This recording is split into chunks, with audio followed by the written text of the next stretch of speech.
Welcome to the Banker Lamp. Please enjoy the video. You'll begin by isolating the page you want to change. First, place your cursor anywhere on that page. This tells Word which page to affect. Next, go to Layout, click Breaks, and choose Next Page to create a section break. This separates that page from the rest. Once done, make sure the new section exists by checking headers or the status bar. This isolation is crucial because Word applies orientation per section, not per individual page. With the cursor inside the isolated section, open Layout and choose Orientation, then pick Landscape.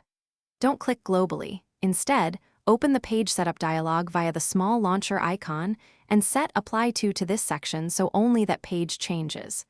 Once applied, confirm neighboring pages remain portrait. If they changed, you likely set the option to whole document.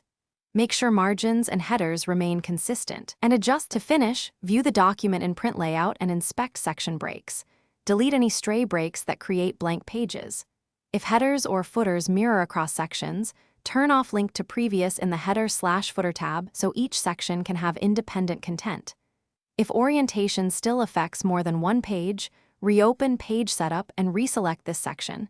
Mistakes usually come from section placement. Finally, save a copy before large edits. This makes recovery simple if a layout change goes wrong.